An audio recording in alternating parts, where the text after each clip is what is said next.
ముఖ్యంగా ఈ సభలో ఇంతమంది మనస్ఫూర్తిగా నన్ను ఆశీర్వదిస్తూ మాట్లాడుతున్నప్పుడు ఎవరు ఏదో రెండు ముక్కలు మాట్లాడాలి కాబట్టి మాట్లాడినట్టు ఎక్కడా అనిపించలేదు. ప్రతి వాళ్ళు వాళ్ళ హృదయాంతరాల నుంచి మాట్లాడిన భావన నాకు కలిగింది. 42 సంవత్సరాల సుదీర్ఘమైనటువంటి ఈ చలనచిత్ర జీవిత చరిత్రలో ఎన్నో ఉడుదుడుకులు, ఎన్నో రకరకాలైనటువంటి ఇబ్బందులు ఎదుర్కొని మీ అందరి ఆశీస్సులు 4 డికేడ్స్ దాకా తెచ్చుకోగలిగానంటే అది నా గొప్పతనం కాదు, అది ప్రేక్షకులు, ప్రేక్షక దేవుళ్ళు, ప్రేక్షక మహాశయులు వాళ్ళ యొక్క ఆశీస్సులే ఇంతవరకు మేము నిలబడగలిగాం. అదే లేకపోతే నేను వాళ్ళ ఈ స్థితిలో ఉండేవాడిని కాదు. అంతకు మించి తెలుగు కళామ తల్లికి, తెలుగు సినిమాలు నిర్మించినటువంటి తెలుగు ఫిల్మ్ ఇండస్ట్రీకి నా శిరస్సు వంచి నేను పాదాభివందన చేస్తున్నాను. ఎందుకంటే ఇన్ని సినిమాలు చేసి గిన్నిస్ బుక్ ఆఫ్ వరల్డ్ రికార్డులో బ్రహ్మానందం నేమ్ నమోదు చేసుకున్నాడంటే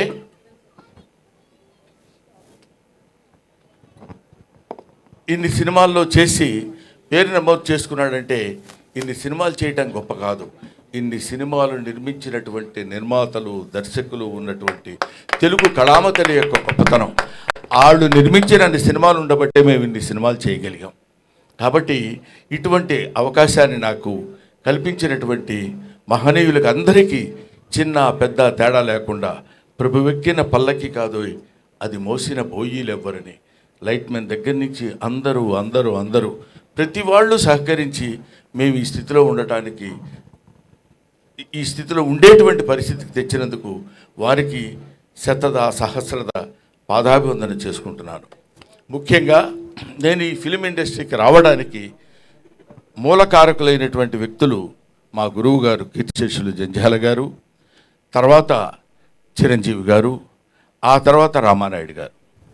ఈ 3 పేర్లు నేను ఎందుకు చెప్తున్నానంటే ఎక్కడో నేను నటిస్తున్నటువంటి నాలో ఉన్నటువంటి యాక్షన్ని క్యాచ్ చేసి తీసుకొచ్చి వీళ్ళకి ఇండియా సినిమాకు పరిచయం చేయాలని, అప్పుడు చంటబ్బాయి సినిమాలో చిరంజీవి గారు నటిస్తుంటే ఆయనకి నన్ను పరిచయం చేసి, ఆ పరిచయం ద్వారా నన్ను చెన్నైకి తీసుకొచ్చి చెన్నైలో అందరికీ పరిచయం చేసినటువంటి చిరంజీవి గారు. వీడు చాలా గొప్ప యాక్టర్ అండి, చాలా బాగా యాక్ట్ చేస్తున్నాడు, బ్రహ్మాండంగా నవ్విస్తాడు, పెద్ద కమెడియన్ అవుతాడని ఆయనకి వెళ్ళిన ప్రతి చోటకి చిరంజీవి గారు నన్ను వెంట పెట్టుకుని వెళ్ళి అందరికీ పరిచయం చేసి నన్ను ఈ స్థితికి తీసుకొచ్చినప్పుడు జంధ్యాల గారు వీడైతే చాలా బాగుంటుందని అహనా పెళ్ళంట సినిమాలో నాకు ఆ క్యారెక్టర్ ఇచ్చి నన్ను కీర్తిశేషులు కోట శ్రీనివాసరావు గారి అసిస్టెంట్గా నన్ను నియమించి ఆ క్యారెక్టర్ చేయటం వల్ల అది పెద్ద హిట్ అయ్యి బ్రహ్మాండమైనటువంటి పేరు ప్రఖ్యాతులు ఆ సినిమాకి రావటం, అందులో సినిమాలో నటించినటువంటి అందరికీ రావటం, ముఖ్యంగా కొత్త వాళ్ళైనటువంటి కోట శ్రీనివాసరావు గారు అప్పటికే ఆయన లబ్ధప్రతిష్ఠుడు, ఆయన తర్వాత నాకు ఆ పేరు రావడం నాకు చాలా ఆనందంగా ఉండి అలా అలా అలా అలా అలా వెనక్కి తిరిగి చూసుకోకుండా ఇన్ని వందల సినిమాలు నటించగలిగాను. అది నా గొప్పతనం అని నేను ఈనాడు ఫీల్ అవ్వలేదు. కొంతకాలం వరకు ఫీల్ అయ్యేవాడిని, చాలా గొప్ప నటుండి నేను, లేకపోతే నన్ను వీళ్ళందరూ మామూలుగా ఏదో పెద్ద పుడింగిరయుడు అని అనుకుంటున్నారంటే కొంచెం కాలు రగరేసుకొని నడిచిపోయిన రోజులు ఉన్నాయి. ఎందుకంటే ఒక స్టేజ్లో ఏంటంటే ఒక లవ్ అనేది, అంటే ఒక స్థితి అనేది అప్పుడప్పుడు పరిస్థితులను బట్టి మారుతుందనటానికి నేను DD8లో దాన్ని ఏమంటారు టీవీ దూరదర్శన్లో మాట్లాడేటప్పుడు అక్కడ నేను చేసిన యాక్షన్కి అందరూ పక్కపక్కల బ్రహ్మానందం అని అంటే చాలా ఆనందపడిపోయాడు. అబ్బో మనకు చాలా పెద్ద పేరు వచ్చిందిరా అని.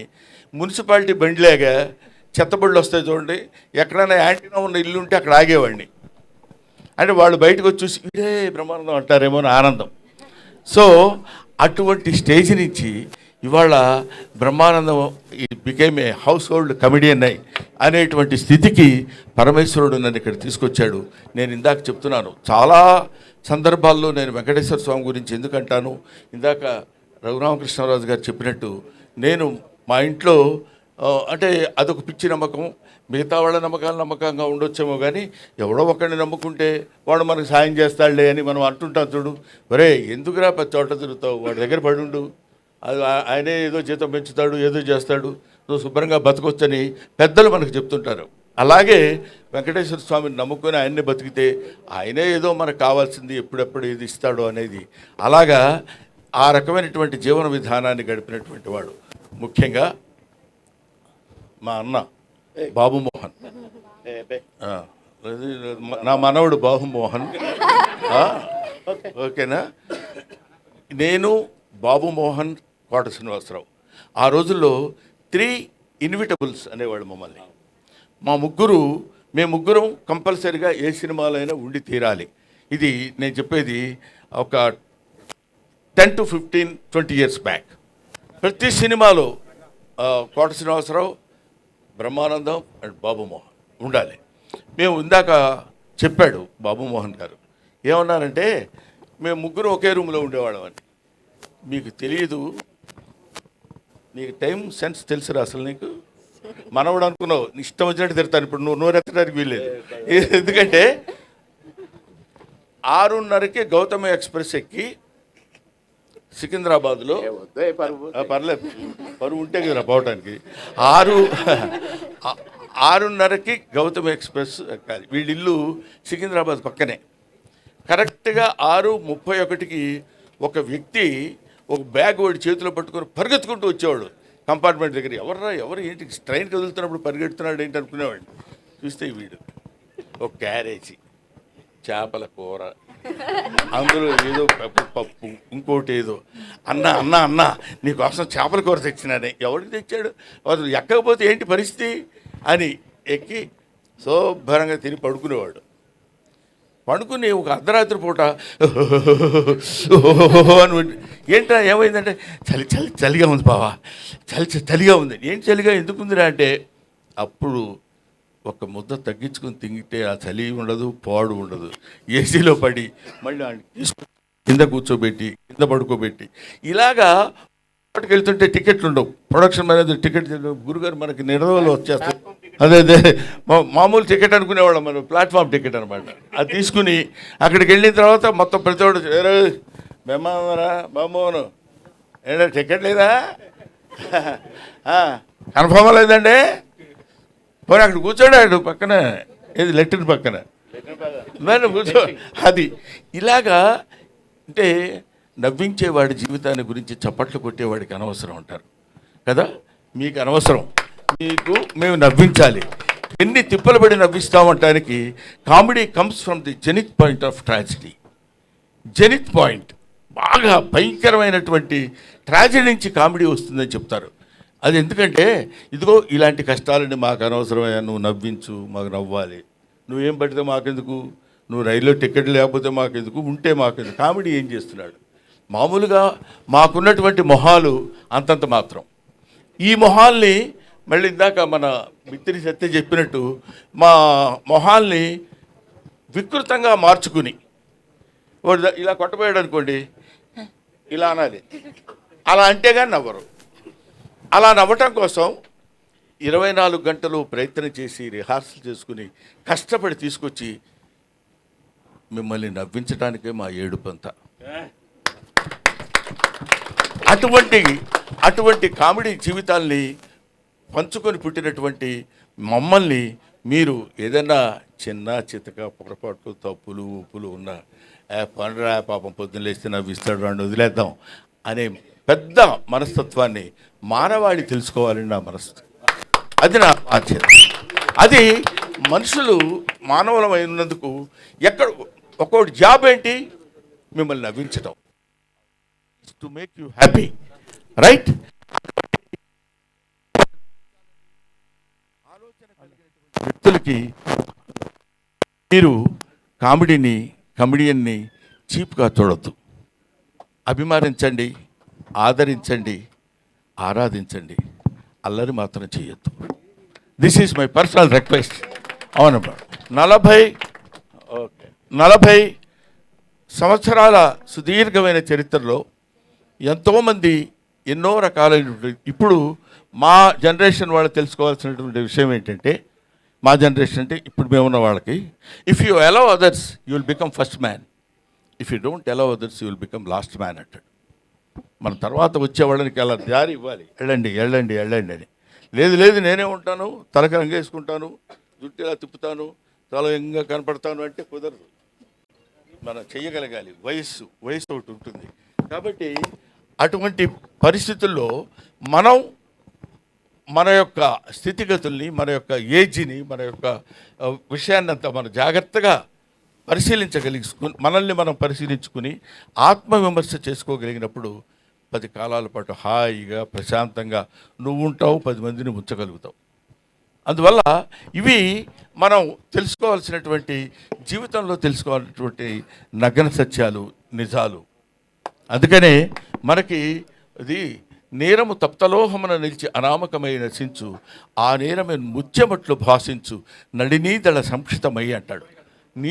నీటి చుక్క తప్తలోహమున నిలిచి బాగా కాలుతున్నటువంటి నీళ్ళ పెనం మీద వేస్తే చుయ్యమని అది దానికి నామరూపాలు లేకుండా వెళ్ళిపోతుంది. అదే నీటి చుక్క తామర ఆకు మీద పడినప్పుడు ముత్యమలా అనిపిస్తుంది. అబ్బా ఇది ముత్యమా అనే భావన మనకు కలుగుతుంది. అలాగే దేవుడి గుళ్ళోకి వెళ్ళి రూపాయి బిళ్ళ దేవుడి గుళ్ళో వేస్తే అది పోతుంది. ఆ రూపాయి బిళ్ళ బయటికి తీసుకొచ్చి ఎవరికన్నా ఇస్తే ముష్టవు. కాబట్టి దానికి ఉన్నటువంటి విలువ దానికి ఉంటుంది. దాన్ని ఉపయోగించేటువంటి విధానం మాత్రం మనకి కనిపిస్తూ ఉంటుంది. కాబట్టి మహనీయులందరికీ ఇంతమంది ఇంత ఓపికగా కూర్చుని, ఆ తర్వాత ముఖ్యంగా వీళ్ళ పేరు చెప్పబోతే బాగుంటుంది, అందరూ మెడల పైకి చూస్తున్నారు, సీను ఇటు పేరం గ్రూప్ వాళ్ళు. కాబట్టి మేము ఇంత కష్టపడి మేము సన్మానం చేస్తే ముఖ్యంగా ఇక నుంచి ప్రతి బర్త్డే మేమే చేస్తాం అన్నయ్య గారు. మీ 100వ బర్త్డే కూడా ప్రపంచవంతంగా చూసే విధంగా మేము చేస్తామని ఈ సభ మీదుగా చెప్తున్నాం. ఇప్పుడు ఏదైనా చిన్న చిన్న పొరపాట్లు జరిగి ఉంటే క్షమించండి. నెక్స్ట్ బర్త్డేకి శిల్పకళా వేదికలో అది పెద్దగా చేస్తాం అన్నయ్య. ఇంతకంటే పొరపాటు ఏమైనా ఉంటుందా? పావు గంట వాగే, ఇప్పుడు 1 minute అని చెప్పి 1 second. కాబట్టి పర్లేదు నాన్న, ఇలాంటివి టు ఎర్ర్ ఈజ్ హ్యూమన్. తప్పు చేయటం మానవ లక్షణం, మానవ సహజం. అది తప్పు చేసేవాడి గురించి 2 2 4 2 4 8 2 5 10 2 6 16 12 2 7 14 2 8 16 అని అన్నాం అనుకోండి, పొరపాటున ఇప్పుడు చూసారా మధ్యలో 2 6 16 అనేసరికి ఏయ్ అన్నాడు అంటే నిజం. అన్నీ మంచి చెప్పేంత వరకు ఎవడు పట్టించుకోడు. ఎక్కడో ఒక చోట నోరు జారుతాం, తప్పు జారుతాం, దాన్ని వెంటనే క్యాచ్ చేస్తారు. అది హ్యూమన్ సైకాలజీ. నువ్వు కాదు, నీకేం తెలుసు నీ మొహం. కాబట్టి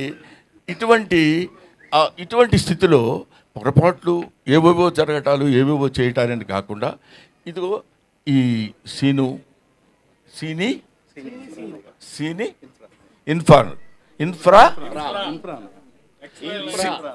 మీరందరూ మాట్లాడకండి. చూసారా, 10 మందికి చెప్పేవాడిని ఒకటి చేత చూపించుకోవాల్సిన పరిస్థితి ఏర్పడింది. సీని ఇన్ఫ్రా వాళ్ళకి పేరం గ్రూప్.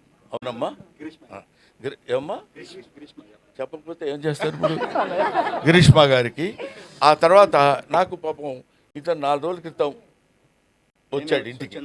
వచ్చి నన్ను మీకు సన్మానం చేస్తున్నామండి అన్నారు. నేను సన్మానాలు ఇవన్నీ ఒప్పుకొని చాలా కాలం అయింది.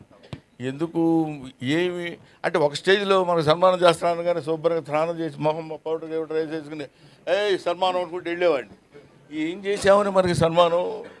ఇంకా ఎంత చెయ్యాలి? ఎంతో చేయాల్సింది ఉంది కదా, వద్దులే సన్మానాలు అవి అనుకుంటే కాదు సార్, మేము మీకు ఎప్పటి నుంచో సన్మానం చేయాలని అనుకుంటున్నాను. మీ దగ్గరికి రావడానికి యాక్సెస్ దొరకలేదు, అది దొరికింది.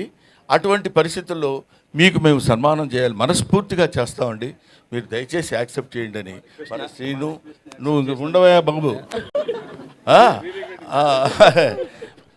ఇది వచ్చి నన్ను అడిగితే నేను ముఖ్యంగా కాదనలేకపోవటం నేనేదో పెద్ద గొప్ప తోపు బుడింగి అని కాదు. ఎందుకు కాదనలేకపోయానంటే ఒక అభిమానంతో, గుండె నిండా ఉన్న అభిమానాన్ని పంచుకుంటానని చెప్పినప్పుడు ఇంకా నేను దాన్ని నో అనటం ఒక కళాకారుడిగా సమంజసం కాదు. ఏ అభిమానంతో నన్ను ఇంత బాండ్ చేశారో, ఇంత పెంచారో వాళ్ళని తప్పకుండా నేను కావాలని. ముఖ్యంగా 70th బర్త్డే అన్నారు. మరి వాళ్ళకి ఎవరు చెప్పారో ఏంటో, వేసి పడేశారు 70 అని. మనకేముందిలే నేను కూడా ఓకే అనేసాను. అంటే మీరందరూ ఏమనుకుంటున్నారు తెలుసా? ఇంకా తక్కువ అనుకుంటున్నారు కదా. కాబట్టి ఇవి ఇలాంటివి నేను అందుకనే చాలామంది ఏమంటే మీ ఇష్టం వచ్చినట్టు మీ మీమ్స్ వాడేస్తున్నారు సార్, మీరు అసలు పట్టించుకోవట్లేదు సార్, వాళ్ళందరూ ఏది పడితే అది రాసేస్తున్నారు సార్ అంటారు. అంటే నేనేమంటున్నానంటే ఒక మాటలో చెప్పాలంటే మీమ్ గాడ్ అని ఇందాక చదివారు. మీమ్ గాడ్ అనే పేరు ఎలా వచ్చిందంటే నాకు ఇంతమంది మీమర్స్ ఉండబట్టి వచ్చింది. వీళ్ళు లేకుండా నా మీద ఎందుకు అనొద్దు, అలా అనొద్దు అని నేను అనున్నట్టయితే Brahmanandam old comedian, fade out comedian అయి ఉండేవాడు. నన్ను బతికిస్తుంది, ఇప్పటి వరకు ప్రజల్లో నన్ను నిలబెట్టింది మన మీమర్స్, యూట్యూబర్స్. వాళ్ళందరికీ నా హృదయపూర్వకమైన నమస్కారాలు తెలియజేస్తున్నాను. అంతేకాకుండా గ్లోబల్ అవార్డ్ ఆఫ్ ఎక్సలెన్సీ అది మన వాళ్ళు ఎవరండి, చిరాకు వచ్చి వెళ్ళిపోయారా? లేదు, వాళ్ళు అజయ్ కుమార్ అండ్ మనీష్, వీళ్ళు ఏమంటే మీరు ఇన్ని సినిమాలు చేశారు, మీరు ఎన్ని సినిమాలు చేశారో ఆ రికార్డు దుబాయ్లో జరుగుతున్న సన్మానానికి ఇస్తామండి, ఇక్కడ జరుగుతున్న ఈ సన్మానానికి మీకు సర్టిఫికెట్ మాత్రం మేము ఇంగ్లాండ్ నుంచి తెప్పించి అక్కడ అప్రూవ్ చేసుకొని మేము ఇక్కడ ఇస్తామండి అన్నారు. అనగానే పెద్ద మనసుతో ఈ మన సేని ఇన్ఫ్రా వాళ్ళు, పేరం వాళ్ళు అంగీకరించి ఈ స్టేజ్ మీద ఇవ్వడానికి నా వాళ్ళు యాక్సెప్టెన్స్ ఇచ్చారు, వాళ్ళకి థ్యాంక్స్ చెప్తున్నాను.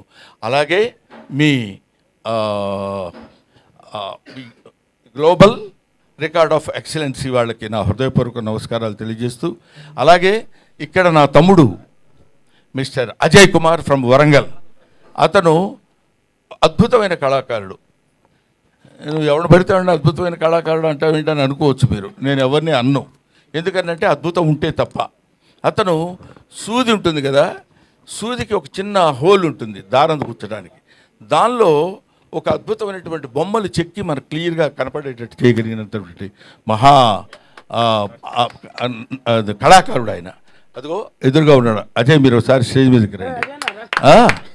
తర్వాత అలాగే కాకుండా కనురెప్పలో ఒక వెంట్రుక ఉంటుంది, ఆ వెంట్రుక చివర నటరాజు నృత్యం చేస్తున్నట్టు చెక్కినటువంటి వీళ్ళు. ఇట్లాంటి ఆణిముత్యాలు చాలా ఉన్నాయి, ఇలాంటి జాతిరత్నాలు చాలా ఉన్నాయి. కాకపోతే మట్టిలో మాణిక్యాల్లా ఉండిపోతున్నారు. తీసుకురావాల్సినటువంటి స్థితి ప్రభుత్వాలకి గర్వకారణమైనటువంటి విషయం ఇట్లాంటివి. ఇతను ద్వారా వాళ్ళు ఇతనికి ఎక్సలెన్స్ అవార్డు ఇచ్చారన్న నాకు. అంటే మీరు తప్పకుండా మీకు ఇవ్వాలని మీరు వాళ్ళు ఎప్పటి నుంచో మిమ్మల్ని అడుగుతున్నారంటే, నా దగ్గర ఏంటంటే ఒక జబ్బు, అదేంటంటే గబుక్కుని ఎవరన్నా వచ్చి ఏం బ్రహ్మాండంగా దగ్గరికి వెళితే ఏమంటాడు, ఎందుకు వచ్చిన గొడవరా అనే అదొక ఇదిగో మన ఇందాక బిత్తిరి సత్తి చెప్పాడు చూడు, ఏమంటారు ఎందుకు వచ్చింది దగ్గరికి వెళ్ళగలవా అని అదొక చిన్న లైన్ ఒకటి వేశారు. బాగానే ఉంది, ఒక రకంగా బెటరే అది, ఎందుకంటే గబుక్కుని ఎవడు పెడతాడు, గబుక్కుని రారు. సరే, అలాగా నా దగ్గరికి వచ్చి మీకు ఈ అవార్డు ఇవ్వాలని మేము కోరుకుంటున్నామండి అంటే వాడికి ఇలాగా ఎంతమందికి అని ఎందరో మహానుభావులు అందరికీ నా హృదయపూర్వకమైనటువంటి కృతజ్ఞతలు నేను తెలియజేసుకుంటున్నాను. అయిపోయింది అనుకున్నారు కదా, అవలా ఇంకా ఆపేస్తాడు రా బాబు అనే ఫీలింగ్లో ఉన్నట్టున్నారు మీరు. ఆపను. ఎందుకు ఆపనంటే ఇప్పుడు ఇలాంటి సమయంలో కృతజ్ఞతలు చెప్పుకోవాల్సినటువంటి విషయం చాలామందికి ఉంది. ఆ తర్వాత ఇందాక నా పక్కనే కూర్చున్నటువంటి ప్రగతి గారు, ఆవిడ మేడం ఒక ఎవరైనా మనల్ని ఇబ్బంది పెట్టారు, బాధ పెట్టారు, కష్టపెట్టారు అనుకున్నప్పుడు దాంతో కుమిలిపోవటం, కుంగిపోవటం, డిప్రెస్ అవ్వటం సాధారణమైనటువంటి విషయం. అది హ్యూమన్ నేచర్, అది తప్పదు. గబుక్కున ఏంటే నీ మొహం అన్నాడు అనుకోండి, అబ్బా ఇలా అన్నాడు ఏంటని బాధ. దాన్ని ఛాలెంజింగ్గా తీసుకుని life is a game, you should play it, life is a challenge, you should meet it అని నిరూపించినటువంటి ఒక అద్భుతమైనటువంటి వ్యక్తి ప్రగతి. కాబట్టి వీళ్ళు ఇలాంటి వాళ్ళు ఎంతోమంది ఉన్నారు. ఇప్పుడు బాబు మోహన్, ఇప్పుడు ఏదో కమిడియన్ బాబు మోహన్ అన్నాడు. పరువు ప్రతిష్ఠ అనే సినిమాలో బాబు మోహన్ గారి నటన ఒకసారి ఇంటికి వెళ్ళి వీలుంటే ఒక 5 నిమిషాలు 10 నిమిషాలు మీరు దాన్ని ఏమంటారు గూగుల్ కొట్టి చూడండి. ఎర్రగూడ అనే సినిమాలో నేను తను ఇద్దరం కలిసి, తను కాటికాపరిగా నేను బ్రాహ్మణుడిగా ఇద్దరం కలిసి గొప్ప స్నేహితుల కింద నటించినటువంటి అద్భుతమైనటువంటి నటన చేసినటువంటి మహానటుడు అతను. అలా కనిపిస్తుంటాడు కానీ అలా ఏదో సినిమాల్లోకి లేదా రాజకీయాల్లోకి వెళ్ళిన తర్వాత ఆయనలో వచ్చినటువంటి మార్పులు బోర్డు అని ఉండొచ్చేమో, కానీ నటుడిగా ఒక అద్భుతమైనటువంటి ప్రజ్ఞత కలిగినటువంటి వాడు. ఎందుకంటే మామూలుగా ఇప్పుడు మనం చెప్పుకోవచ్చు, కోట శ్రీనివాసరావు పక్కన నిలబడి అతనితో జోడీగా, కోట శ్రీనివాసరావు అంటే వాడు అపర నటరాజు, అటువంటి వాడి పక్కన నిలబడి ఇదిగో బాబుమోహన్ గారు ఉంటేనే బాగుంటుందిరా కోటగాడి యాక్షన్ అని అనిపించుకోగలిగినటువంటి ఇలాంటి వాళ్ళు ఒక ధర్మవరపు సుబ్రహ్మణ్యం, ఒక ఎంఎస్ నారాయణ, ఒక వేణుమాధవ్, ఆ తర్వాత ఒక ఎవరు మన సునీల్ ఉన్నాడు రా, ఏవిఎస్, ఏదో వచ్చిన పేరు చెప్పేస్తామండి. వీళ్ళందరూ కీర్తిశేషులు, రచ్చ రవి అంటే ఎలా బాగుంటుంది కదా. అందుకని ఇటువంటి వాళ్ళందరూ అట్లాంటి చదువుకున్నటువంటి వాళ్ళు, ఎడ్యుకేషన్ ఉన్నటువంటి వాళ్ళు, వీళ్ళు ఈ సినిమా ఇండస్ట్రీలో అప్పటి వరకు బ్రహ్మాండంగా నవ్వించి వదిలిపెడతారంటే నవ్వు ఎక్కడి నుంచో తెలిసిన మనుషులు వాళ్ళు. ఇందాక చెప్పాను, బజార్ను నడిచి వెళుతున్నప్పుడు కాలికో దెబ్బ తగిలింది అనుకోండి, మొట్టమొదటి ఆ దెబ్బ చూసుకొని అబ్బా చచ్చిపోతున్నావురా బాబోయ్ ఇదేంటి ఇలా జరిగిందని, దానికి అని అన్న దీన్ని నేను చూడండి అంటే వెంటనే వాడు హాస్పిటల్కి తీసుకెళ్ళి ఒక ఇంజక్షన్ చేసి కట్టుకట్టి వదిలేశారు అనుకోండి, ఓకే. రెండోసారి తగిలింది అనుకోండి, అబ్బా మళ్ళీ అక్కడే తగిలిందిరా బాబు అని అనుకుంటాం, ఇంకా ఎక్కువ బాధపడతాం, ఇంకా 2 ఇంజక్షన్లు ఎక్కువ చేయించుకుంటాం. అదే 10వ 11వ తగిలింది అనుకోండి, అదేంటరా అది ఎప్పుడు ఇక్కడే తగులుద్ది, ఏంటో ఎక్కడ ప్లేస్ లేనట్టు అక్కడే తగులుద్ది ఏంటి, ఆ ఇంజక్షన్ అదే బదులేవే అని. అక్కడి నుంచి అంతటి విషాదం నుంచి కామెడీ పుడుతుంది. కాబట్టి ఆ కామెడీ నేర్చుకొని మీ అందరికీ పంచిపెట్టేటువంటి ఈ హాస్య నట బృందాన్ని, మీరందరూ హాస్యాన్ని, ఎందుకంటే ఒక హాస్యం ఎంత గొప్పదంటే ఇంకా నేను చాలాసేపు చెప్పగలను, మరీ ఇంత హింసించకండి సార్, వాళ్ళు భోజనాలు పెడుతున్నారా ఉన్నాయంట, అయితే పర్లేదు చచ్చినట్టు వినాలి మీరు. ఎందుకంటే హాస్యం ఎంత గొప్పదంటే, ఇప్పుడు మనం సినిమా చూస్తున్నాం అనుకోండి, సినిమా చూస్తున్నప్పుడు అబ్బా హీరో ఏం యాక్ట్ చేశాడు రా, బ్రహ్మాండంగా చేశాడు, సినిమాలో అద్భుతంగా నటించాడు అంటాం, హీరోయిన్ సూపర్ రా అదిరిపోతుంది అనుకుంటాం, సీనరీస్ చాలా బాగున్నాయి అంటాం, విలన్ అదిరిపోయేటట్టు చేస్తున్నాడు అంటాం అని ఇంటికి వెళ్ళి కూడా మాట్లాడుకుంటాం. కానీ కామెడీ ఇక్కడ కూర్చొని గంభీరంగా అలా ఉండి ఇంటికి వెళ్ళిన తర్వాత వాడు కామెడీ బాగా చేశాడే అని అనం, అక్కడ చచ్చినట్టు నవ్వాలి. అలా నవ్వించగలిగిన వాడే కమెడియన్, అలా నవ్వించగలిగిన వాడే రియల్ కమెడియన్. ఇట్లాగా ఇలాంటి కమెడియన్స్, ఇలాంటి వాళ్ళు నాకు తెలిసి అన్ని భాషల్లో కమెడియన్స్ ఉన్నారు, కానీ తెలుగు భాషలో ఉన్నంత వైవిధ్యం కలిగినటువంటి హాస్య నటులు చాలా తక్కువ మంది మిగతా ఇండస్ట్రీస్లో ఉన్నారు. We feel proud to say that we are the comedians of Telugu film industry. ఎవడగోల వాడుది సినిమా ఒక అతను కొనుక్కున్నాడు హిందీలో, ఎవరో కాదు హీరో, అతని పేరేంటి, ఒక హీరో యంగ్ హీరో పేరు గోవింద, కొనుక్కొని అతను ముచ్చటపడి కొనుక్కున్నాడు హిందీలో తీయమని. కమెడియన్స్ లేక ఇంకా సినిమా తీయలేదు, అక్కడే ఉంది బాక్స్.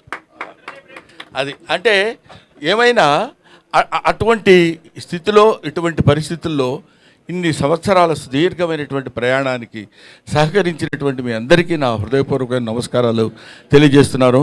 ఇందాక మాట్లాడిన వాళ్ళలో మన రచ్చరవి బాగా మాట్లాడాడు అంటాను అనుకుంటున్నావు కదా నువ్వు, చాలా సరే అది విషయం.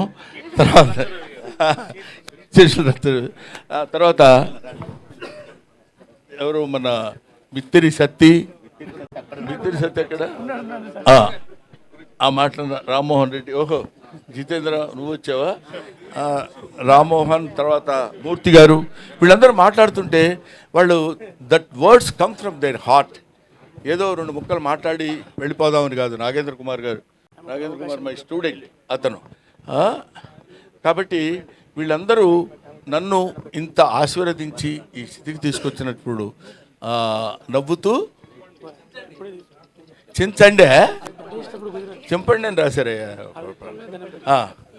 Thank you very much. అందుకని మాట్లాడటం అనేది ఒక ఆర్ట్. ఎవడు పడితే వాడు మాట్లాడటానికి కుదరదు. ఏదో మైక్ ఇచ్చాం కదా అని ఏదో ఇప్పుడు ఒక అతను మాట్లాడతాడు, చెప్తా చూడు. సోదర సోదరిమణులారా,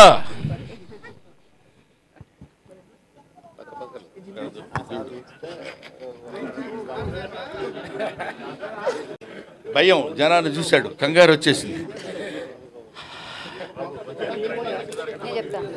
ఈరోజు మళ్ళీ అరిచాడు. ఈరోజు నేను అది ఈ గ్రామానికి నేను ఇది కావాలని నేనెంతో ఇదయ్యాను. నేను ఇదవటం, వాటిలో వాళ్ళందరూ నన్ను ఇది చేయటం, నేనేదో రకంగా ఇదయ్యాను. కానీ ఒక్క విషయం మీకు అది ఇలాగా రకరకాలుగా మాట్లాడే వాళ్ళు ఉంటారు. అలాంటి వాటిలో సబ్జెక్ట్ లేకుండా మాట్లాడటం చాలా కష్టం. ఇప్పుడు బాబుమోహన్ అనేటువంటి వాడు చాలా గొప్ప నటుడు, అంతేకాకుండాను అటువంటి మహనీయుడు ఇలాగా రకరకాలుగా రకరకాల పద్ధతుల్లో ఇష్టమైన ధోరణిలో మాట్లాడుకుంటూ వెళ్ళిపోకుండా కంటెంట్ ఉన్నతోటి హృదయంతో మాట్లాడేటువంటి ఈ ఫంక్షన్కి నా హృదయపూర్వకమైన నమస్కారాలు తెలియజేస్తున్నాను. ఇక్కడ నట భీష్ముడు మా ఎవరు లంక భద్రాద్రి శ్రీరామచంద్రమూర్తి గారు ఉన్నారా, వెళ్ళిపోయారా? ఎల్బి శ్రీరామ్ గారు. లంక భద్రాద్రి శ్రీరామచంద్రమూర్తి గారు అంటే ఎంఎస్ నారాయణ ఆయన మీద జోక్ వేశాడు, మీరు ఎంత కాంట్రవర్షియల్ పర్సన్ కూడా లేడండి అన్నాడు. అదేంటి కాంట్రవర్సీ, నేను కాంట్రవర్సీ ఏంటి సార్ అన్నాడు ఆయన. అంటే అప్పుడు ఆయన చెప్పాడు, మీ ఇంటి పేరు లంక, నీ పేరు శ్రీరామచంద్రమూర్తి, ఇంతకంటే కాంట్రవర్సీ ఏం కావాలండి అన్నాడు ఆయన. Thank you very much. Sir ఒక చిన్న రిక్వెస్ట్ ఆడియన్స్ నుండి, నవ్వుతూ చింపండి అనేసి వచ్చింది. ఈ పేపరా? పేపర్ చింపాలట. పేపర్ నవ్వుతూ చించడం ఎందుకండి? నవ్వుతూ నవ్వించండి అంటే బాగుంటుంది. Thank you very much.